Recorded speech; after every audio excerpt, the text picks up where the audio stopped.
There's a lot of young people listening to this that are truly inspired by your story. From those humble beginnings to the leader of the biggest democracy in the world. What can you tell to those young folks who are struggling, who are lost in the world, who are trying to find their way? What advice could you give them? I want to tell all the young people the following. No matter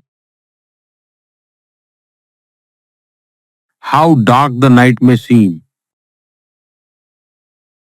it is still just night, and morning is bound to come. That's why we need patience and self-confidence.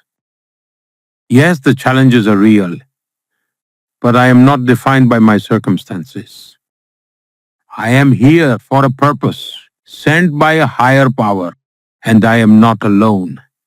The one who sent me is always with me. This unwavering faith should always remain within us. Difficulties are a test of endurance. They are not meant to defeat me.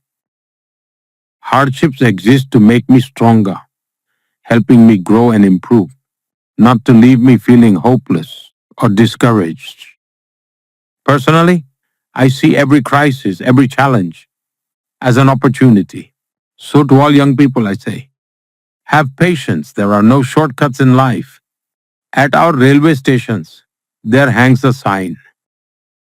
For those who habitually cross the tracks instead of using the bridge, it reads, shortcut will cut you short.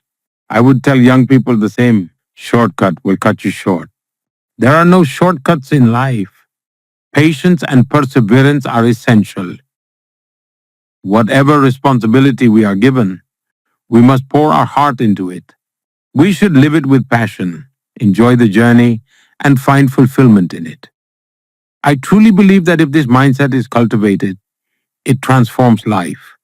Similarly, abundance alone is not enough. There is no guarantee of success. Even a wealthy person who indulges in comfort and idleness will eventually wither away. Instead, he must decide, yes, I may have resources around me, but I must use my abilities to grow them further. I must contribute more to society with my own strength. Even if I am in a good position, there is still so much more to do. Even if I am not in a good position, there is still so much work to do. That's what I believe. I have also noticed that some people tend to think, I've learned enough, that's it. But one should never let the student within them die. Learning should never stop. I believe that as long as I am alive, I must have a purpose. Perhaps I exist to keep learning, to keep growing. Now, my mother tongue is Gujarati, and we were not very familiar with the Hindi language, nor did we know how to speak it eloquently or communicate effectively. But as a child, I used to sit at my father's tea shop, and at that young age, I got the chance to meet so many people. And every time I learned something from them, I observed their ways of speaking, their expressions. These things taught me a lot. Even though I wasn't in a position to apply it then, I thought, if I ever get the chance, why not? Why shouldn't I present myself well? So I believe the desire to learn should always remain alive. And another thing I've observed is that most people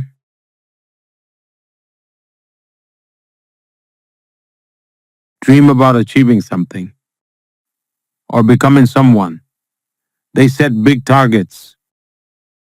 And when they fall short, they feel disappointed. That's why whenever I get a chance to talk to my friends, I tell them, instead of dreaming about getting and becoming, dream of doing something. If you focus on doing something, and let's say your goal is to reach 10, but you make it to 8, you won't feel discouraged. You still work toward 10 with determination. But if your dream is only to become something and it doesn't happen, even your achievements may feel like a burden. That's why we must adjust our mindset in life. Instead of thinking about what I got or didn't get, the mindset should be, what can I give? Because true contentment doesn't bloom on its own. It grows from the depth of what you give. And I should say that this young kid, one of the things I've dreamed of doing is to do this very thing to talk to you today. So this is very surreal.